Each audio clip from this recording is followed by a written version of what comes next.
sure?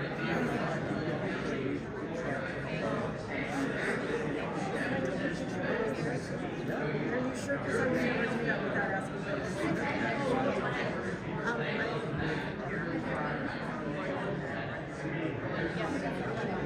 Good job. You know that white? Here, here's a river. You know what I'm talking about?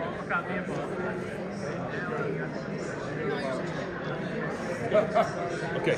She has something to say to you? Well, 1 second. I've okay, got... no problem. 1 second.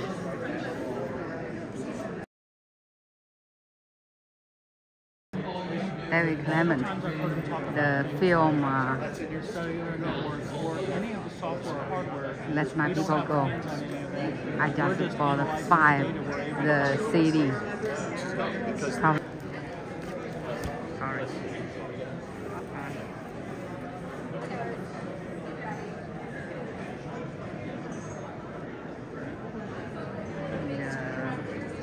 I need a table. Yeah, it's that.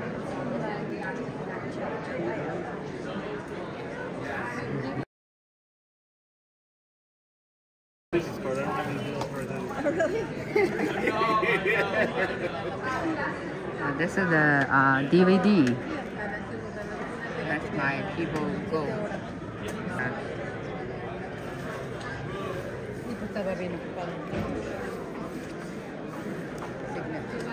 Let me check if I have a pen in my bag. Oh, I need to go into borrow. Pushing back on transgender.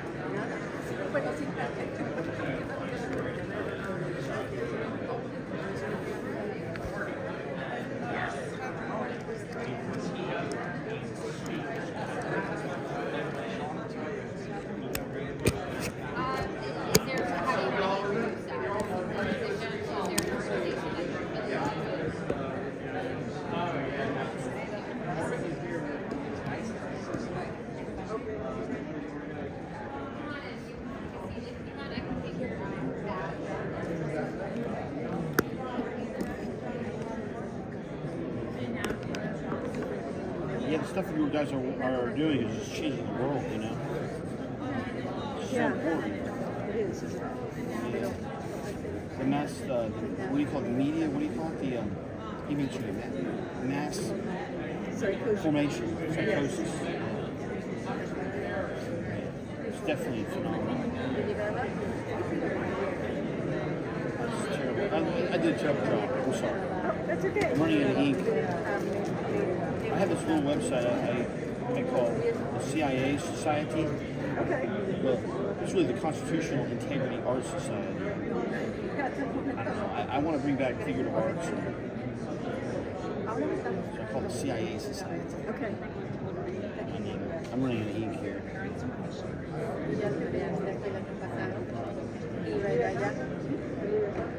A friend of mine does a podcast in Montana called Discussions of the Truth. But maybe if you have a card, Nope, I don't have any cards on me. This podcast.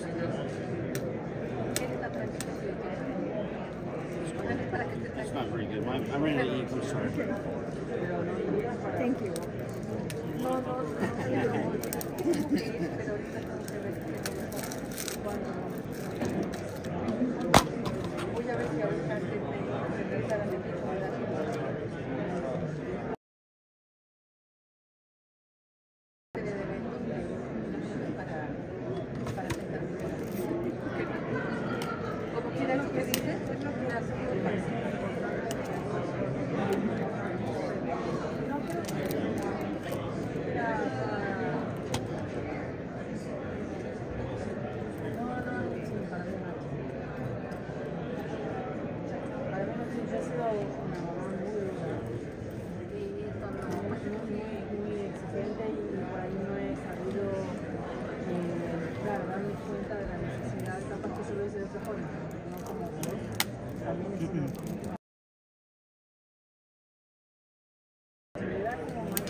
Inventor of the platform technology for mRNA. This doctor has spoken out early on the ethics.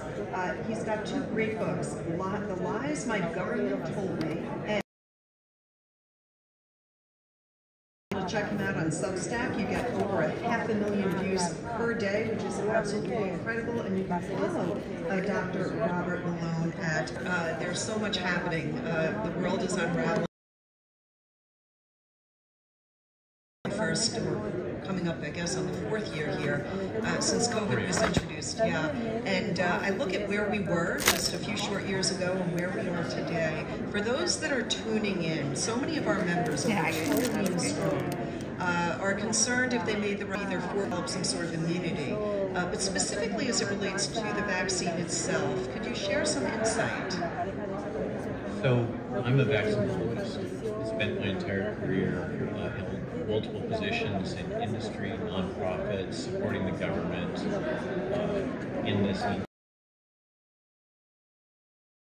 and working at the Salk Institute of Molecular Virology laboratories. I had a series of discoveries that led to the foundation technology for the mRNA. So I understand the space. I've been at the forefront of helping companies and the government respond to, I think, 5 different outbreaks.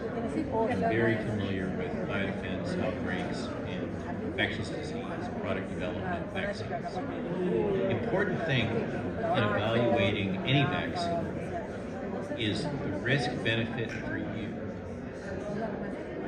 not the risk-benefit for the entire population, not the risk-benefit for children, but the risk-benefit for you, because you're the one that has to make the decision about whether or not to take the vaccine. And so, as we're talking to a more elderly cohort, which I'm a member of, I'm not a spring chicken either, it's important to think about what are the data about your risk of both the infectious disease and product. All water, there's risk. It's a fundamental principle in vaccinology and pharmacology.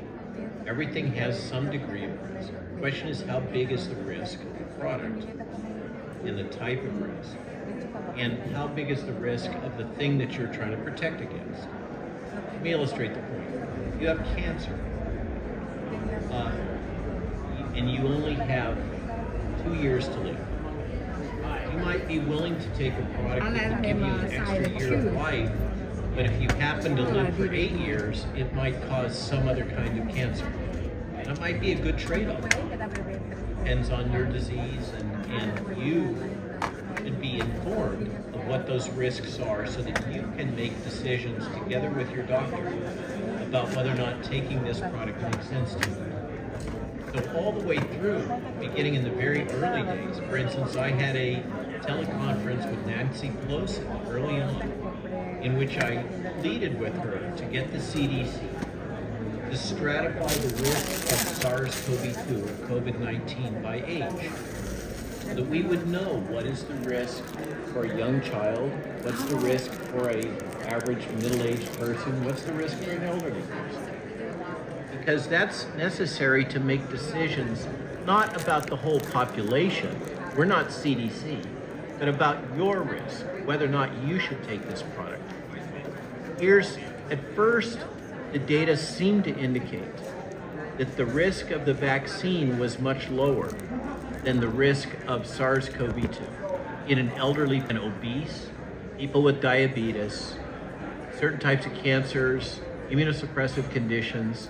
These were the people at highest risk for death from SARS-CoV-2. And then as time went on and we accumulated more and more data about the vaccines and the safety of the vaccines, to my evaluation, I used to suggest that children should not take these vaccines because they're at very low risk for death and disease from COVID.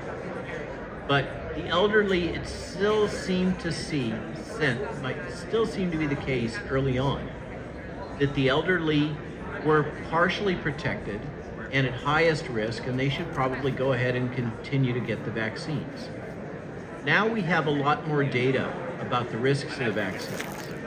And to my eye, what those data show is that when you stratify the risk of the vaccine and stratify the risk of SARS-CoV-2 by age, unfortunately, the risks of the vaccine increase as you get elderly.